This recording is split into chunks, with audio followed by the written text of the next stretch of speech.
Good morning, everybody, and welcome to The Balancing Act. We are so glad you joined us. I'm Julie Moran. And I'm Olga Villaverdi. All right, ready to maximize the value of your life insurance policy? That's good. We've got powerful wealth-building tools that'll help you increase the cash-in value of your policy. And when it comes to your health, no one really looks forward to surgery, No. right? Of course not. However, it doesn't have to be as painful or take as long to recover as you might think. We're going to be discussing minimally invasive surgery in just a bit. And The Balancing Act, guess what? It starts right now.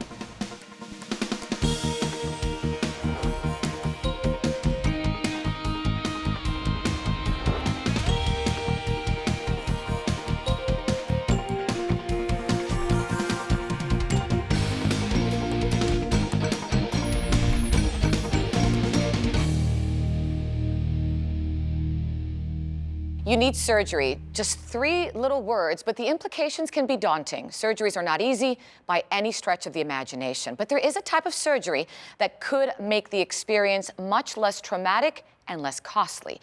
Joining us to discuss minimally invasive surgery is Dr. Archana Ramaswamy, staff surgeon, Minneapolis VA Hospital, and associate professor of surgery at the University of Minnesota. Good morning. Good morning. Thank you so much for being here. Thank you. Doctor, let's talk about, traditional surgery, and I come from a family of surgeons, so I know exactly what that is, as opposed to minimally invasive surgery. The differences. So traditional surgery tends to be done with larger incisions.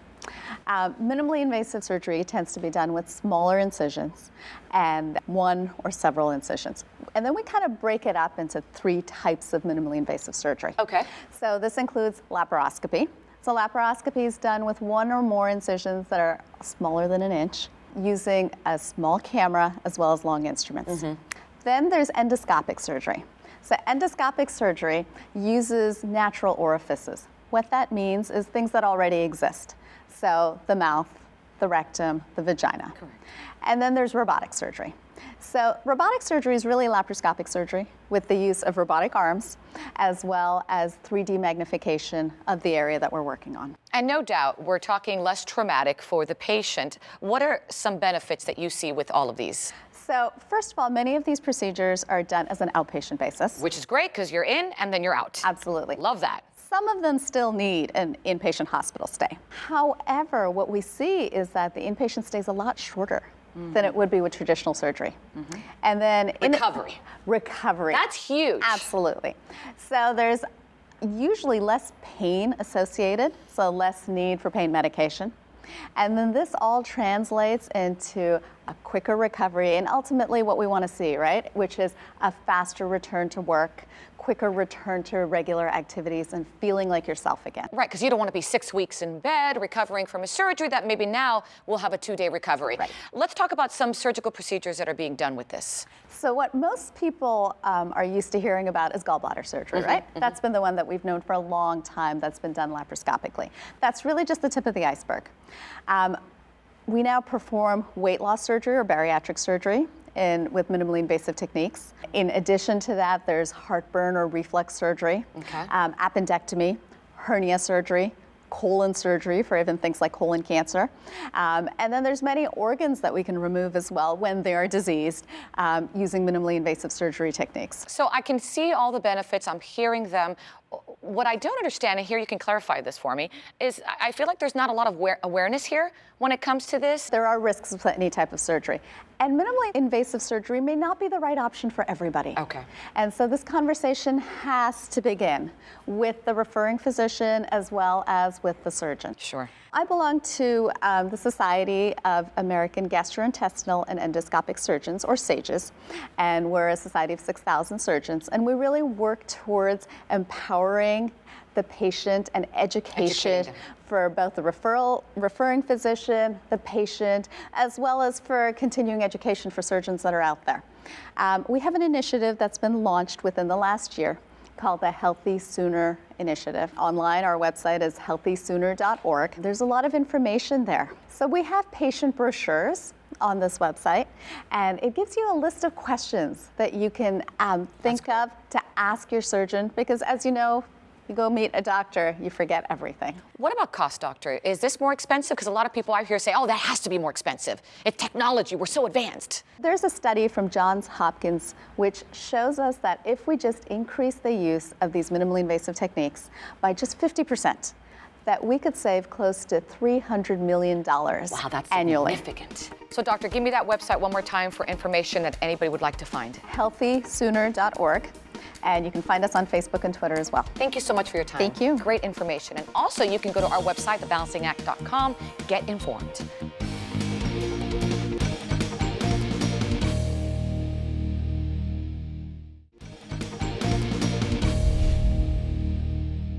Common Ground is a grassroots movement fostering conversation among women from small towns to big cities. It's about farm women engaging with consumers everywhere, enlightening us about our food and food sources. America is not only the producer of the tastiest, but healthiest and safest food in the world, from healthy vegetables to healthy beef. U.S. agriculture remains #1. And with us today, Kelsey Pope, a multi-talented woman, is here to share the latest Common Ground from down on the farm and the ranch. Kelsey, welcome. We're so glad to have you on the show. Thank you. You do it all. You're a mom, you're a rancher, you're a blogger. I want to know how you got into ranching and also know how your latest passion is really blogging. Tell me about those two things. I'm a 4th-generation family rancher.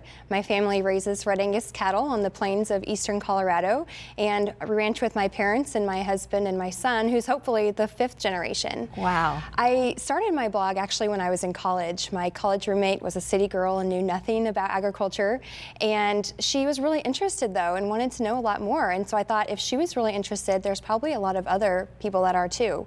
So I started my blog, Ag on the Forefront, simply answering her questions, and it's really grown to be my passion, just talking about agricultural issues as well as just life on the ranch. You're a rancher, but you're also a volunteer for Common Ground. Tell me a little bit about that organization. Common Ground's a great organization. It allows for conversations for women from farms to cities about where our food comes from.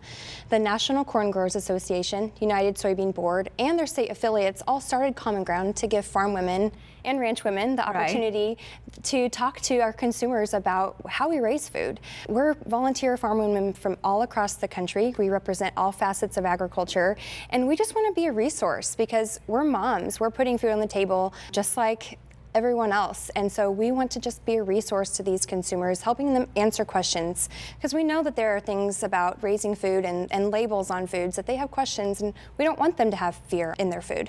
And I love your slogan, you don't have to fear your food. Yes, that's right. Now, as a rancher, I want you to shed some light for me and for our viewers about the use of antibiotics in cattle and what are the health benefits of that. Right, so on our ranch we have a herd health program, and that starts with vaccines to prevent disease, but then just like we get sick, animals can get sick too. So sometimes it's necessary to treat them. We'll give them an antibiotic for an injury or if they're sick from a bacterial infection, and this is the most common reason why any rancher would use antibiotics. We work closely with our veterinarian. We find out what's wrong with the animal, and we follow the label and dosing instructions on that antibiotic, which are approved by the FDA. There are other forms of antibiotics that help animals to grow more efficiently, but the whole reason that we as ranchers use antibiotics is just to give us a healthy animal, because we want to provide our consumers with healthy, safe, and nutritious beef. Sure, and so what role does the FDA play in the use of antibiotics? The FDA regulates the approval and use of all antibiotics in food animals. There's a stringent process. It's the same testing for human medicine as it is for animal medicine. Wow. Each antibiotic has a withdrawal time, and that means from when they're given the antibiotic until it's out of their system. And the maximum time is 28 days. So the FDA assures us that our meat is safe, that there's going to be no antibiotic residue. And that's really important to me as a rancher, because I want to continue to earn the respect and trust of not only our meat buyers, but also our consumers, for all of us who we're providing safe, nutritious beef for. I hear you. Where does this misconception come from that ranchers or farmers are pumping, their cattle with antibiotics? So as a rancher, I take great pride in raising our animals, and if we don't take care of our animals, they're not going to take care of us. So our family's ranch is our business, it's our livelihood, and antibiotics can be expensive. So we're going to do everything possible to make sure that that animal is healthy, but never are we going to give them more than they need, because it simply isn't a good business practice. And healthy animals are the basis of a healthy food supply, and it's my commitment to provide top-notch quality meat, and I want to continue to do that with top-notch animal care. And how can we keep our our food safe if, say, some bacteria is resistant to the antibiotics? So I know this is an issue that some consumers are concerned about, but there's been no conclusive evidence showing that antibiotic-resistant bacteria comes from the meat that we eat. There are occasional cases of foodborne bacteria, and that can be killed by being cooked and handled properly. So if we are all making sure to cook our food thoroughly using a meat thermometer, keeping our cooked and raw food separate so that that bacteria doesn't transfer, and then also getting our fresh food and chilled food into fridge as soon as possible really is our key to food safety. Well, Kelsey, thank you so much for stopping by and debunking some of those misconceptions that are out there. And where can our viewers go to find out more about Common Ground? They can go to findourcommonground.com or to my blog, agontheforefront.com. Okay, great. Thanks for stopping by. Thank Great you. information. Thank you. And if you'd like additional information on today's food topic, we invite you to visit us at thebalancingact.com or share your thoughts, ideas, or concerns at Facebook/The Balancing Act fans.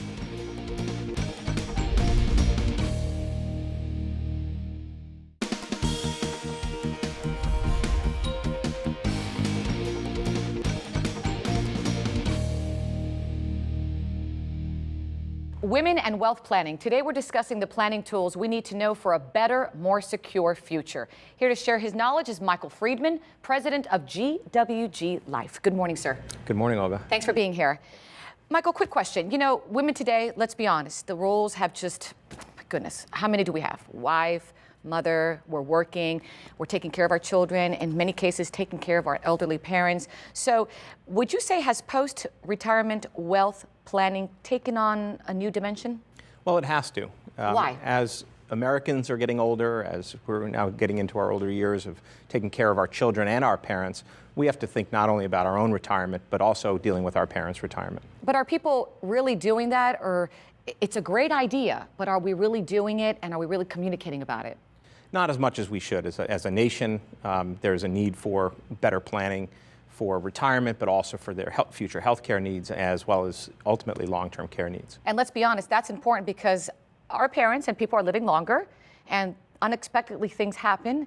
And no matter how much we want to deny it, there are situations where parents can become, and I don't want to use the word a burden, but there can be responsibilities that then we can't take on, correct? Yes, and that's really what's happening. We have a sandwich generation today where I'm sure you and me, we're taking care of our children as they're getting older. We have to prepare for college as well. At the same time, we're taking care of our parents.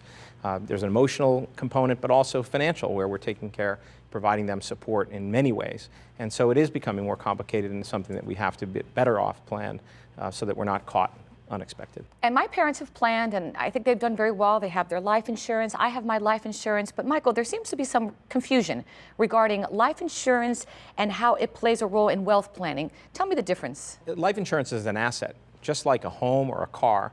And when you're not going to keep the home or you're going to not keep the car any longer, you don't give it back to the developer, you don't give it back to the car manufacturer, you put it on the market. And the same thing with a life insurance policy. If you're not going to keep it any longer because it's not affordable, because you don't need it, for any number of reasons, you should get the value, the market value for that policy, rather than just give it back to the insurance company. How do you do that?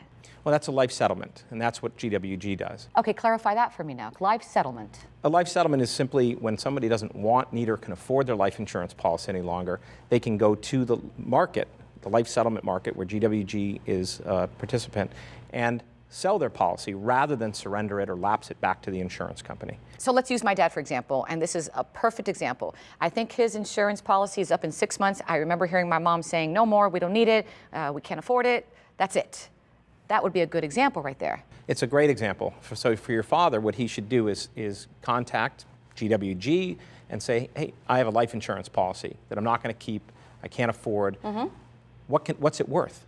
And what GWG does is work with your dad and walk through the process of a life settlement to find out what the policy is worth and make an offer to your dad to give him what's typically 5 to 8 times more than they would get if you just gave it back to the insurance company for whatever value the insurance company is going to provide. And then that would give them a huge benefit for their future. Yes, life settlements provide people the ability to continue their lifestyle, maybe improve their lifestyle, but in some instances it's also an ability for them to make ends meet when they're faced with retirement shortfalls or the need for health care or long-term care. Is this something that even people my age, your age, that we should take advantage of also? Well, we should be planning ahead, and that's really important. So life insurance is obviously an important component of anyone's financial planning, but also it becomes an estate planning tool as well as we get older. Now, let me be skeptical, because my mother is. She's very careful about what she does, whether she makes a left or a right. She's always questioning everything.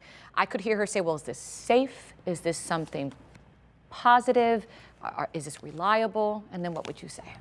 Well, it's important to ask those questions. So your mother's right to be skeptical in everything that she does. But with respect to life settlements, the life settlement market is a very well-regulated and a highly regulated market, providing policy owners lots of consumer protections to make sure that they know what they're doing. It's information bound. There's information about the transaction, information about their policy, alternatives to doing this, so that before they decide to do a life settlement, they've been given lots of information that gives them the ability to make the best choice for them. And it's not only a good choice, I'm hearing for the elderly or someone that sells their life insurance policy, but I think as a whole, the whole family could be relieved of so many things that could possibly happen in the future. Yes, I mean, we want our parents to be happy. It's almost peace of mind, if you will. It is, it's peace of mind. Our parents, we want them to be happy, we want them to be healthy. It's, you know, having a life insurance policy and people think, well, we're gonna cash in when mom or dad pass. But the reality is most policies don't stay in force, and they do have to be surrendered or lapsed back to the insurance company. But now with life settlements, they can say, look, we're going to give that money in a living benefit to our parents to, again, allow them to live the way they want to live. And that makes the whole family better off, both in terms of happiness, like you said, peace of mind, but also in terms of financial stability. Where can our viewers go to learn more about life settlement? They should go to gwglife.com. Our website's filled with information. There's contact information to call us. We'll answer any questions people have and help walk them through the transaction. Excellent. Thank you for the information. I really appreciate it. Thank you. And of course, if you'd like more information, you can go to our website, thebalancingact.com, for additional wealth planning insights. And as always, get a little bit social with us. Share your questions by logging on to Facebook.com/The Balancing Act Fans.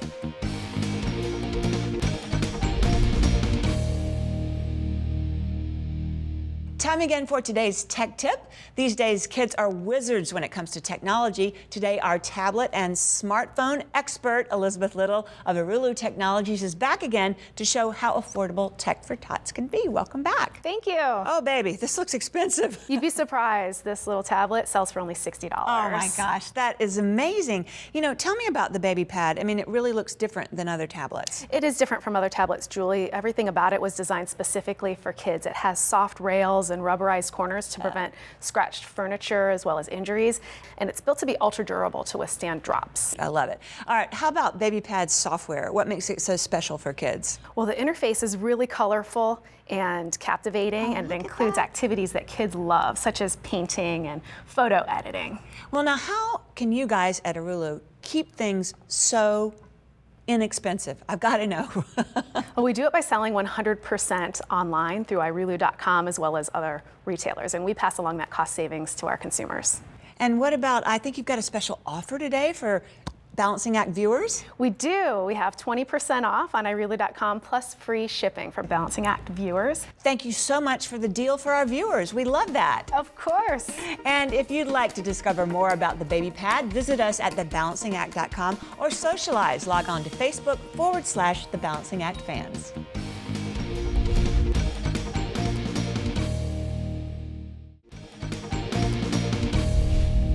You know, here on the Balancing Act, we work really hard, We do. Julie and I, to educate, entertain, you know, to keep you informed. But sometimes we have maybe just a little too much fun behind the scenes. right, they're called bloopers. So we're going to give you now 45 seconds of fun. Take a look.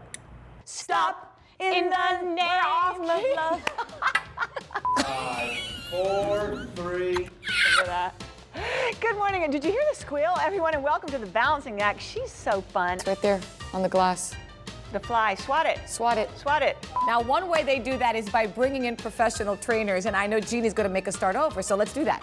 Thanks so much for starting your day with us. Remember to check out our Broadway balances. The fly! Did you see the 5? I did it right the last time! I swear!